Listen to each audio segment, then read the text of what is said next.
When I left religion and fundamentalist churches, I realized that churches teach the ideology that God's universe has order and everything and everyone is under the umbrella of leadership. Male leadership, specifically. If you've ever grown up in church or seen an umbrella analogy where God's the umbrella, under the umbrella is the husband, underneath that is the wife, and underneath that are the children, this is what I'm talking about. Religion and the patriarchy has created a scenario many, many years ago, a few millennia. They created the idea that natural order hinged on male leadership and authority. Even though the best societies, the best countries, allow women to be rulers, leaders, and representatives. When only 1 out of 4 people who represent locations and countries are female and pretty much cis heterosexual women, you have a problem. Half of the people who represent a country or a state should not be white Caucasian people. We should be electing the most qualified people. And I am sure there are a lot of African American, all kinds of ethnicities that deserve focus. I mean, you look at the New York mayor. I think he was the first Muslim, and he was the first something else, but he was the first Muslim mayor. And the Christians, the MAGA, went insane, saying that he was trying to bring Muslim culture and Sharia law into New York City. So I guess putting the 10 Commandments in Louisiana schools is okay, but having a Muslim leader in New York City is just too far. The whole point is, indoctrination and forcing your religion on people is okay, as long as it's your religion. Isn't that interesting? And religion is an internal thing. It's something you do at home and in the privacy of your own home. The only exception is if you go to a religious place, a church, an event, whatever. Religion is a personal thing. It's not something you're supposed to be screaming about at work, because that's where you go to work. It's not about you, it's about what you bring to a company. We don't talk about our political leanings at work. We don't talk about our personal beliefs at work. We can share our personal lives a bit, if that's something appropriate.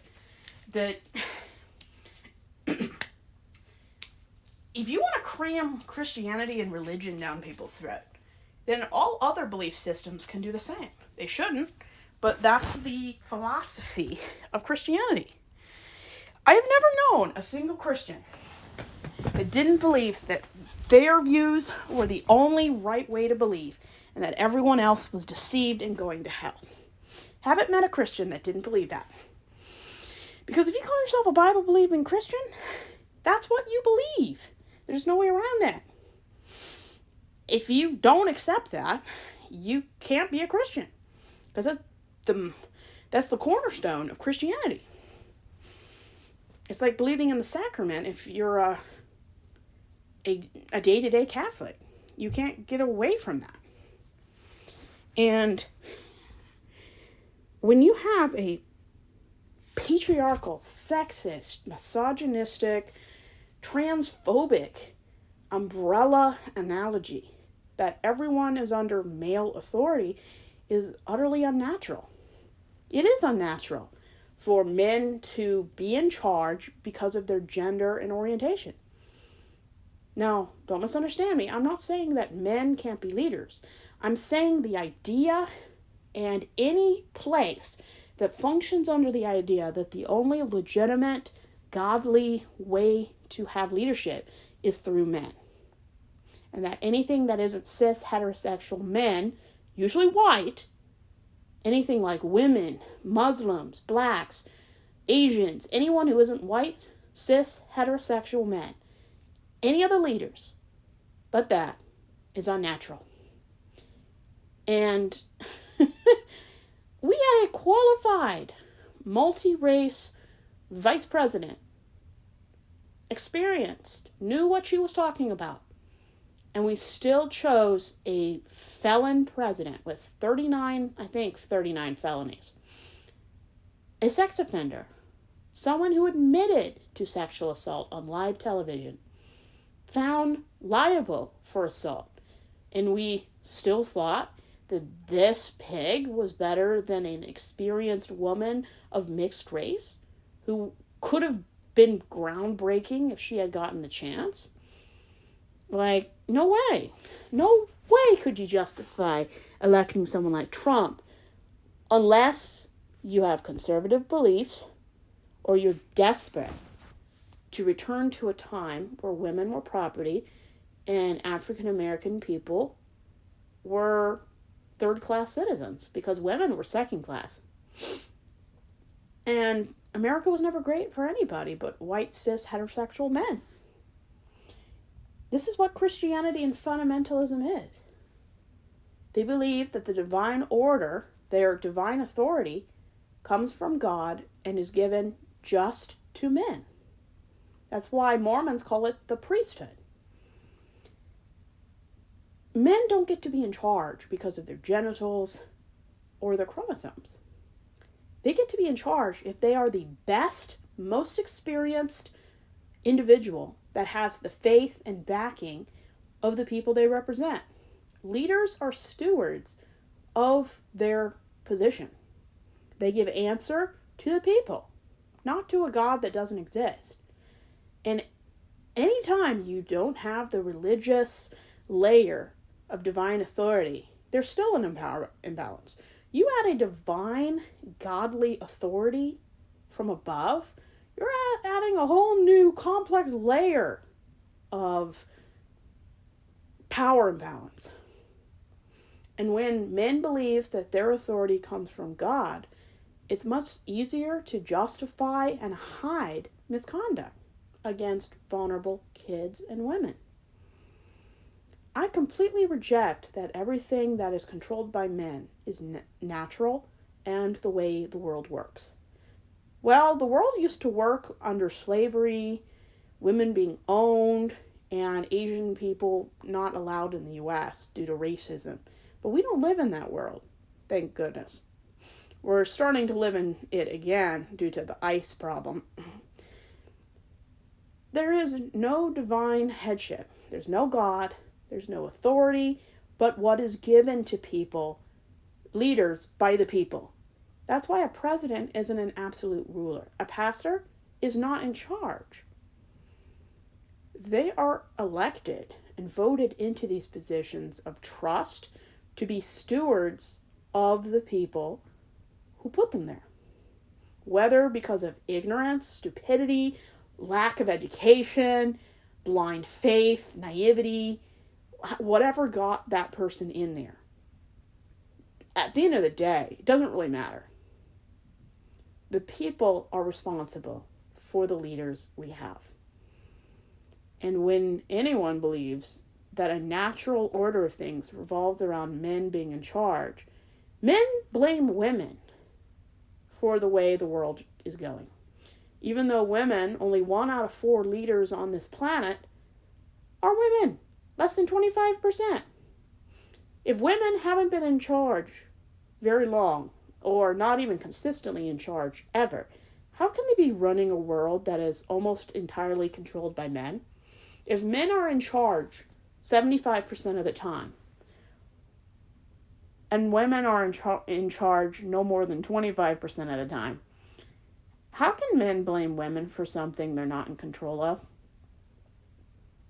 Cognitive dissonance. It amazes me what men blame women for, even though men came up with religion. They came up with all beliefs, religions, and if they didn't come up with it, they probably stole it from a woman. Yeah, they probably stole it from a woman.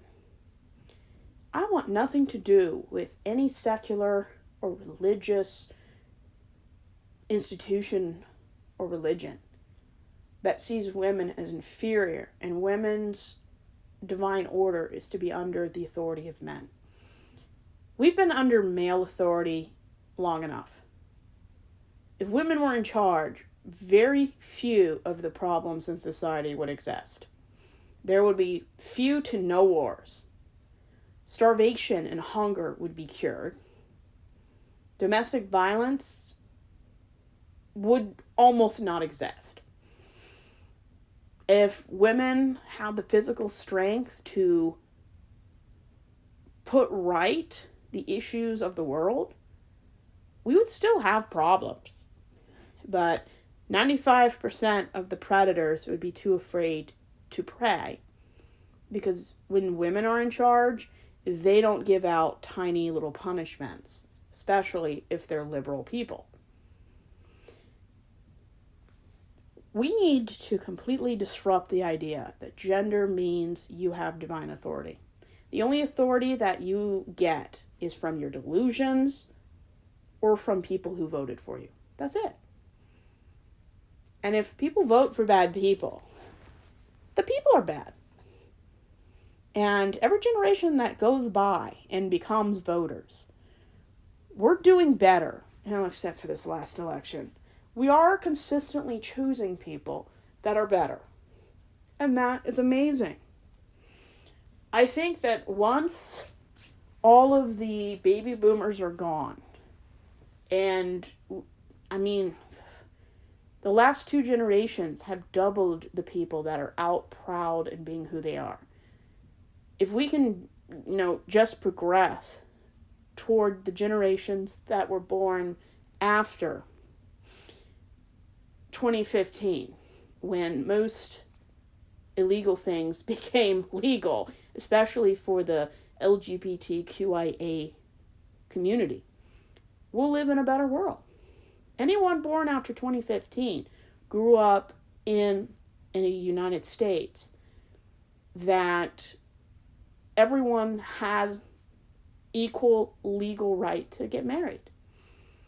They may have lived in a place that was homophobic, but they lived in a country that gave almost equal rights to everybody. And I was born in the 90s. I didn't grow up in a time where everyone had equality under the law, at least for marriage, divorce, adoption, all those things. But we do now. We still have a long way to go. I read somewhere that in order to gain gender and orientation equality with cis heterosexual white men, it's going to take about 300 years in the future. But you look at what 300 years ago was like. 1726. Women were property, and our society barely had a blip for female leadership. We've come a long way in 300 years. I'm hoping that in the next 100 years, a great percentage of people walks away from religion entirely. We went from having churches 15 years ago, having like 85% of people born in church stay in church. Less than half of the people who grow up in religion stay in religion. So many churches have closed because people have discovered that they're tired of being shamed and forced to conform to a standard that's ridiculous. You don't have to conform anymore because the standard you conform to is so outdated, it's ridiculous. But that's just the world we live in. I reject anything patriarchal, sexist, and misogynistic. I reject anything that does not support all orientations and gender. I reject anything that doesn't support feminism, protect immigrants, and all different types of families.